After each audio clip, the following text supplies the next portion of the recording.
वाह वाह वाह वाह। या अल्लाह तेरा शुक्र। पहले हम थोड़ा फ्रेश हो लें, फिर हम करते हैं सैरी। ਤੁਸੀਂ ਤਾਂ ਜਾਓ ਕਿ ਤੁਸੀਂ ਵੀ ਨਾਲ ਬਹਿਣਾ ਜੇ। ਬੇਗਮ ਹੋਇਓ, ਆਪਾਂ ਹੁਣੇ ਬਾਹਰ ਆ ਜਾਣਾ। ਲਾ ਲਾ ਲਾ ਲਾ ਲਾ ਲਾ ਲਾ ਲਾ ਲਾ ਲਾ ਲਾ ਲਾ ਲਾ। ਆ ਗਿਆ ਵੀ ਬਾਹਰ। ਬੜੀ ਕਾਲੀ ਸੀ ਤੁਹਾਨੂੰ ਵੇਖਣ ਦੀ। ਸਕੂਨ ਨਾਲ ਕਰਨ ਦਾ ਦਿਓ। ਚਲਾਓ ਹੁਣ ਬੁਰਸ਼ ਕਰੀਏ ਆਪਾਂ।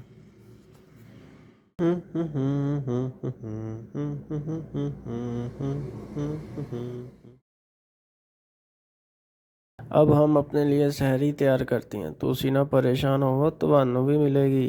बैठे आप, बैठे।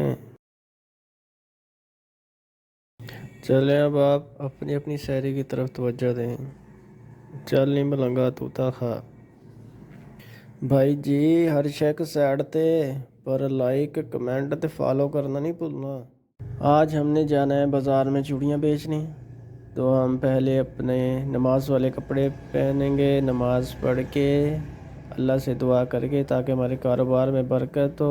तो हम सीधा जाएंगे बाज़ार। सामान उठा लिया, सेटिंग कर ली। अब हम चलते हैं बाज़ार की तरफ। बाबा जी अपना घर लॉक करना ना भूलियो, नहीं तो पिछों सारा सफाया। यार मैनू समझ नहीं आती। ਨਾਲੇ ਰੋਜ਼ਾਂ ਨੂੰ ਸ਼ੈਤਾਨ ਬੰਦ ਹੁੰਦਾ, ਬੱਚਿਆਂ ਦਾ ਕਿਹੜਾ ਸ਼ੈਤਾਨ ਆ ਜਿਹੜਾ ਬੰਦ ਨਹੀਂ ਹੁੰਦਾ। ਇਹ ਨਹੀਂ ਤੰਗ ਕਰਨੋਂ ਹਟਦੇ। ਉਹ ਜਾ ਜਾ ਟੁਰ ਜਾ। ਕਿਉਂ ਰੋਜ਼ਾ ਤੜਵਾਏਗਾ ਮੇਰਾ। ਮੈਂ ਫਿਰ ਕੱਢਣੀਆਂ ਗਾਲਾਂ ਪੰਜਾਬੀ 'ਚ। ਫਿਰ ਕਹਿਣਗੇ ਚਿੰਟੂ ਗਾਲਾਂ ਕੱਢਦਾ।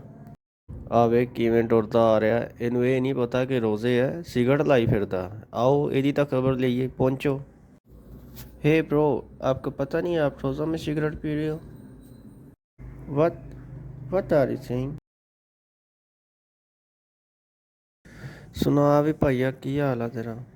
ਮੈਨੂੰ ਤਾਂ ਯਾਰ ਇੱਕ ਥੱਥਾ ਲੱਭਾ ਅੰਗਰੇਜ਼, ਉਹਦੇ ਨਾਲ ਚਿੜ ਕਰਕੇ ਆਇਆ। ਚੱਲ ਚੰਗਾ, ਅੱਲਾ ਹਾਫਿਜ਼। ਚੂੜੀਆਂ ਲੈ ਲਓ ਬਾਜੀ ਚੂੜੀਆਂ। ਤੁਹਾਡਾ ਆਪਣਾ ਚਿੰਟੂ ਆ ਗਿਆ ਜੇ। ਚੂੜੀਆਂ ਪਾ। ਚੱਲ ਵੀ ਚਿੰਟੂ, अब बाजियों को चल के बिस्मिल्लाह ਤਾਂ ਕਰੀਏ।